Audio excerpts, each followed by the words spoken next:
This message. Sounds like bass.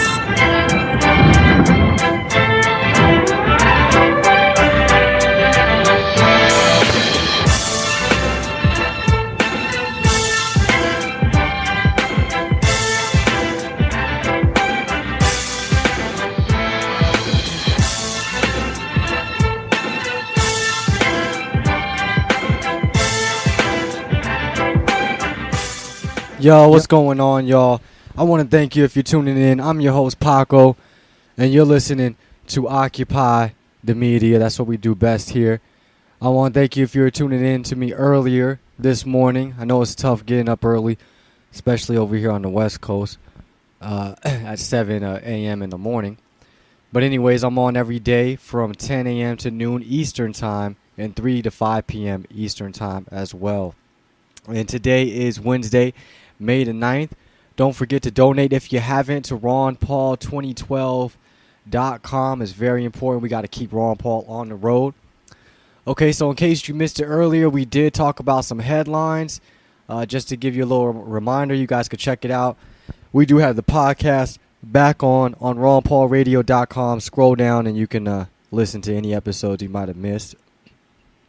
So what was going on here earlier today? We played Ron Paul's interview with CNBC, Larry Kudlow. So you can check that out on YouTube.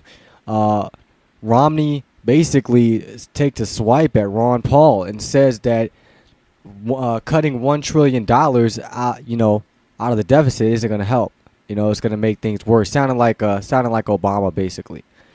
And so he took a little swipe at Ron Paul. I know Ron Paul just going to brush that off as nothing. Even though Mitt Romney deserves no mercy by now. That's what I say. Just go all out on him. Drones and everything. Nah, not drones, but, just go all out. It's time to get him out of the race. Let's see here. What else? On Review Journal, I think this is in Las Vegas. What happens if Ron Paul actually wins? You guys check that out. Also, with Ron Paul, GOP expects Washington convention battle. This is at the Seattle Times. Also, Maine Republicans expect convention results to be challenged on national stage. That's at the Sun Journal. If you haven't heard, Republican Executive Committee member is calling for the resignation of RNC Chairman Reince Priebus. And just to give you his name, so that way you know who it is, let me pull it back up. And that is right, man, because he's calling for it because he's not going by rule number 11, I think it is. Yes, rule number 11. This states bans favoritism of one candidate while more than one candidate exists. And that's what they're doing, giving all the resources, help to Romney. Never mind that there's a race still going on and that a lot of the delegates haven't been picked and a lot of them aren't bound. So why are we saying that Romney is the nominee or presumptual nominee? Because he's not. They're running scared. Also, we talked about Senate candidate Dan Hughes shares his views at Ron Paul rally. Looks like another Ron Paul candidate that's running. Let's see here. This is out on Ron Paul forums. In an email somebody got, Romney campaign is paying people to gather information about state delegates. So we shouldn't be surprised. Shenanigans keep on going. Let's see. This is crazy. Barack Obama gets beat by a prisoner over in West Virginia counties in their primaries. So, yeah, I guess apparently anybody could beat Obama except Romney. Everybody except Romney could beat him. Okay, so let's see here. Oh, and we also talked about a hit piece on Ron Paul from the Washington Times.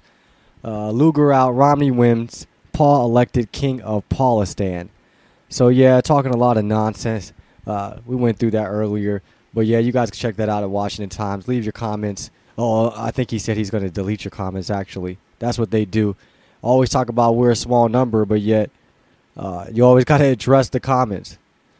All right, so let's see what else is going on in the headlines. Later on, I think we're going to play a clip here. Diabetic teen upset with TSA screeners at Salt Lake City Airport. We'll probably play that in the next segment. And this is crazy because, what does it say? Diabetic says TSA agents were abrupt, rude, and responsible for breaking her $10,000 insulin pump.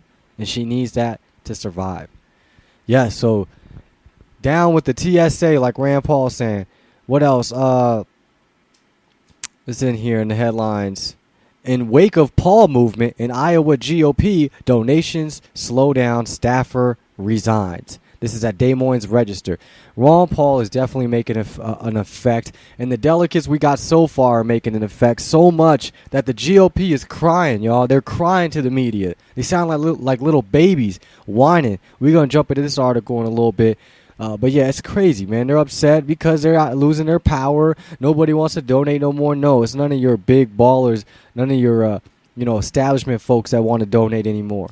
It's owned by the grassroots that are. It's getting there. Let's see what else. Let's see. With Ron Paul, state GOP expects convention battle. I think that's talking about Washington State. Maine considers return to presidential primary. Now, isn't that amazing? So many Ron Paul supporters, Maine don't want to have a caucus no more. Maine don't want a caucus. They want to go back. They want to go back to a primary. They want to go just having primaries. We're going to jump into that headline as well. This is ABC News. Ron Paul rejects convention chaos. I think he was on CNN today, actually. We'll have to check that out. And Ron Paul adds delegates so he can change GOP agenda. That's at usatoday.com. So, you guys, we are starting to occupy the media, whether they like it or not. That is what's going on. They cannot keep ignoring it, and they just sound ridiculous on the airways. And they know they sound ridiculous. They know they do. But we're gonna keep it moving and keep it going. Let's jump into this headline real quick, actually. Where are we at?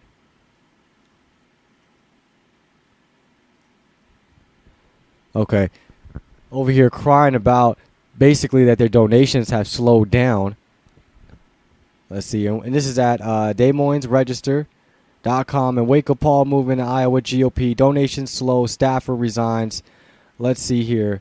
Donations to the Republican Party of Iowa have slowed, and the respected executive director, Chad Olson, has resigned. Good. Across the nation, a small but ultra-organized group of activists who share Paul's philosophy of limited government have been working to get themselves installed in top party positions to dominate GOP conventions and to strip national delegates from Mitt Romney and likely Republican presidential candidate.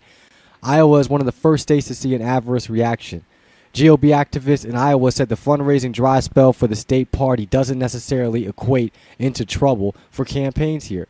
From presidential to local, it likely means that other GOP organizations will beef up with staff and resources, and the state party won't be a strong central player for the rest of this cycle, they said. The upheaval comes as the Iowa GOP is trying to ensure they're in the best position for the caucuses to remain the first in the nation.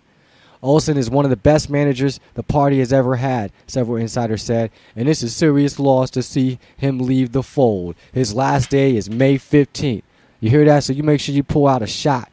Pull out a shot for that. We're going to celebrate. He told the Des Moines Register today, quote, Iowa appears to be shaping up to be one of the key battleground states of the 2012 election cycle. And taking into consideration the 24/7 nature of campaign work, the effect that has on my family, and the fact that the party has a new chairman and almost entirely new state central committee, I decided that it was time for someone with younger legs to run the remainder of the race. Craig Williams, the party's treasurer, declined to share the Iowa GOP's latest financial statement, but confirmed that fundraising has dried up. Quote, to say I'm concerned about the financial viability of the party would be an understatement, said Williams, whose term on the state central committee ends June 16th. And it's easy to understand why people are taking a wait-and-see attitude with their money. Williams said he heard concerns when A.J. Spiker, was named the new party chairman in mid-February. Spiker was co-chairman of Paul's presidential campaign in Iowa. Williams has heard from far more worries since Paul backers have moved into additional key roles, including at least 6 of the 18 seats on the elected board that oversees the party, 10 of the 13 delegates tentatively picked to represent Iowa's vote at the National GOP Convention, and the party spokeswoman. That's what we do. We take it over and they whine and cry. I'm Paco. We'll be back. You're listening to Occupy the Media.